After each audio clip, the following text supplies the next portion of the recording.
Halo semuanya, udah lama nih gue gak bikin video. Sebenarnya kali ini gue pengen bikin video update portofolio serta menggenapkan saldo gue. Jadi kayak bulat gitu.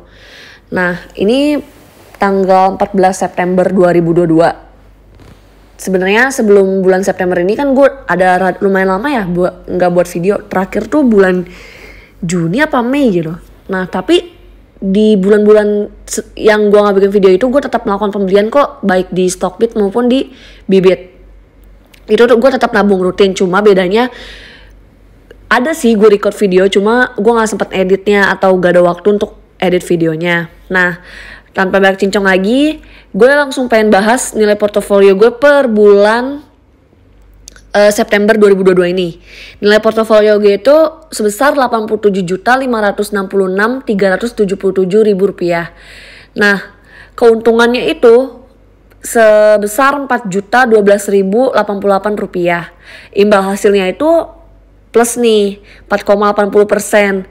Ini sebenarnya jauh banget meningkat daripada bulan-bulan kemarin itu yang ada kasus inflasi di US dan lain-lain. Ini udah lumayan membaik lah, udah menuju ke oke lah gitu, udah membaik, jauh membaik lumayan.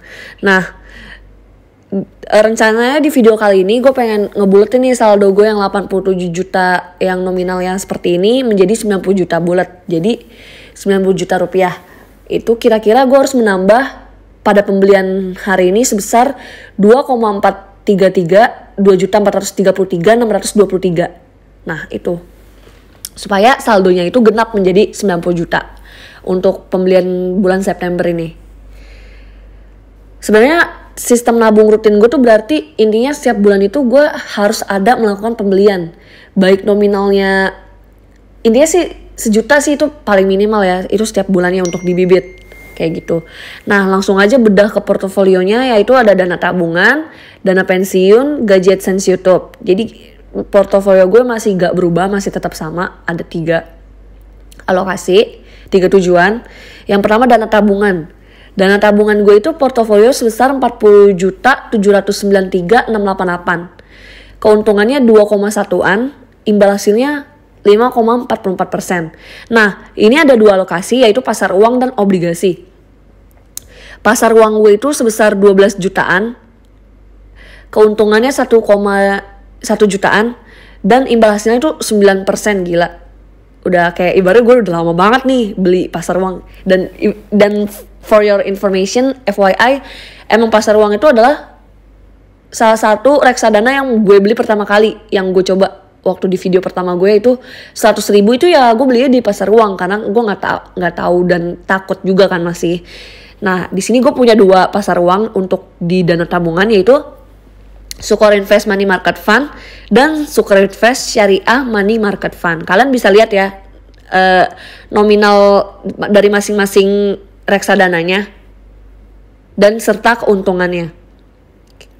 Lanjut, selain di dana tabungan yang pasar uang, alokasi gue ada di obligasi. Ini udah mulai berani-berani nih. FYI juga, obligasi pertama yang gue beli yaitu ABF Indonesia Bond Index Fund. Itu obligasi yang pertama gue beli di saat gue udah kayak berani untuk terjun selain dunia reksadana pasar uang gitu. Nah, di portofolio obligasi ini ada sebesar 28.600.000-an. Keuntungannya 1,1 jutaan dan imbal hasilnya 3%. Nah, ABF Indonesia Bond Index Fund ini 7 jutaan, Sukor Invest Bond Fund 11 jutaan dan Sukor Invest Stable Fund 9 jutaan. Kalian boleh lihat masing-masing jumlah pembeliannya dan keuntungan dari masing-masing si reksadana obligasi ini dari portofolio dana tabungan. Nah, gue cuma punya 3 obligasi sih. Selanjutnya setelah dana tabungan yaitu portofolio gue di dana pensiun. Nah, di dana pensiun ini ada sebesar 18.200.000-an. Keuntungannya 1.100.000 dan imbal hasilnya 6%, hampir mau 7%. Ini gue target kamunya itu gue ngasal sih, gue tulis 1M. Jadi dana pensiun ini baru banget. Jadi setelah gue berani terjun di obligasi yang ada di dana tabungan, Terus gue penasaran nih sama si cara kerjanya dana pensiun ini, karena kan dia harus langsung beli 3 sekaligus gitu.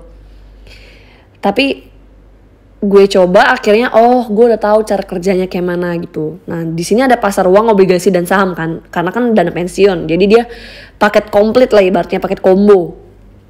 Nah di pasar uang ini lebih rendah karena kan gue seperti yang sering banget gue bilang nih, kalau gue tuh tipe profil resikonya itu adalah moderat, yang di tengah. Berarti gue lebih besar sedikit di obligasi. Nah untuk pasar uang emang rendah, itu cuma 2,3an, keuntungan 75.000 dan imbal hasil 3%. Itu ada Manulife Dana Kas 2 kelas A, Sukor Invest Syariah Money Market Fund, Sukor Invest Money Market Fund, dan Manulife Dana Kas Syariah. Itu portofolio di pasar uang yang ada di dana pensiun, alokasinya di dana pensiun. Terus yang di obligasi ada 7,5an juta, keuntungannya 176.000 dan imbal hasilnya plus 2,41%. Ini ada beberapa reksadana, yaitu Manulife obligasi unggulan kelas A, Skorder Dana Mantap plus 2, dan Majoris Suku Negara Indonesia. Itu ada masing-masing dan keuntungannya kalian bisa lihat ya. Dan yang terakhir yang ada di dana pensiun yaitu, dan cuma satu-satunya yang ada, maksudnya di portofolio lain itu gak ada reksadana saham. Nah yaitu adalah BNI AM Index IDX 30. Ini ada sekitar 8,3 jutaan dan keuntungannya hampir mau sejuta lah ya, 900-an. Dan imbal hasilnya itu 12%. Ini sebenarnya udah jauh banget meningkat karena yang seperti yang gue bilang kemarin, inflasi US dan lain-lain yang kayak krisis gitu kan, itu sempat lumayan dalam sih turunnya. Maksudnya sekarang udah recover lagi kan, udah kembali membaik lah. Jadi udah oke lah. Dan saham itu sama reksadana yang lain emang profil resikonya ya dia tinggi.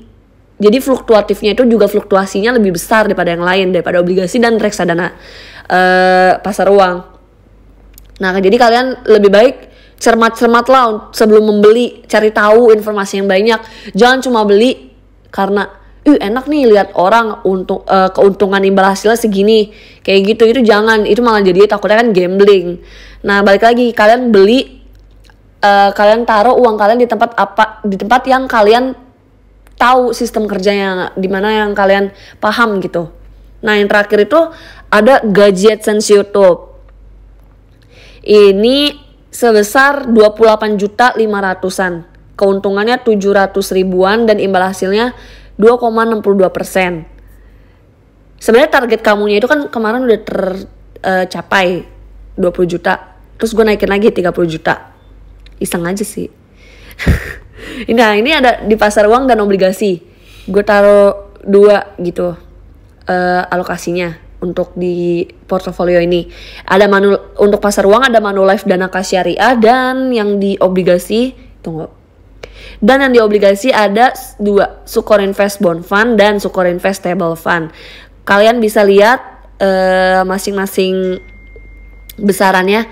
Gue emang alokasinya lebih taruh ke Sukor Invest Stable Fund sih, karena menurut gue itu reksadana obligasi yang wow banget. Jadi ibaratnya dia obligasi nih, persenannya imbal hasilnya lebih besar nih dibanding pasar uang. Tapi dari table dia, dari semua keseluruhan drawdown dia 1 year, itu dia surplus terus, dia naik terus. Jadi kayak menurut gue ini bagus banget sih, kayak menguntungkan sekali gitu untuk profil resiko gue gitu. Gue suka banget taruh di situ. Jadi makanya sekarang gue lebih taruh ke situ terus sih. Jadi langsung aja di sini gue langsung melakukan pembelian di dana pensiun sebesar yang tadi gue udah sebutin 2,an untuk membulatkan saldo gue, nilai portofolio gue menjadi 90 juta bulat. Dan di sini sebenarnya ada kesalahan sedikit sih, dikira gue karena gue checklist 125.000 gue sempet kurangin, tapi semuanya sekarang udah cocok ya. Ini gue kurang 125.000 inputnya, jadi gue kayak beli 2 kali gitu terpisah. Dan ini dia hasilnya, udah 90 juta bulat, keuntungannya masih sama dan imbal hasilnya masih sama. Dana pensiun gue udah bertambah karena gue kan tadi belinya di dana pensiun. Nah jadi sekian dulu video dari gue, dan untuk kalian yang ingin mencoba mulai investasi, saran gue semakin cepat semakin baik, tapi pahami dulu di mana kalian mau taruh uang kalian, kayak misalnya di reksadana kah, atau deposito kah, atau saham kah.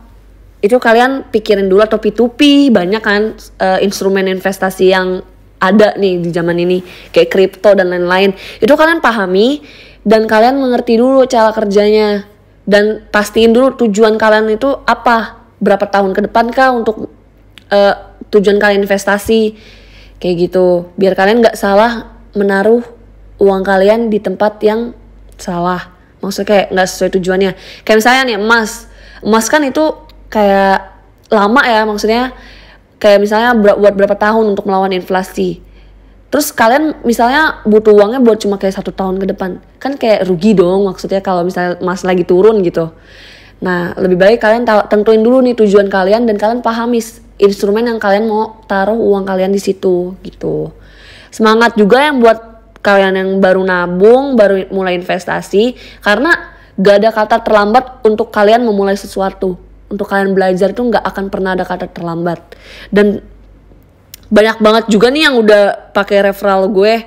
Jadi banyak banget dari kalian yang udah mulai nih untuk investasi. Gue seneng banget sih. Good luck ya buat kalian semua. Semangat.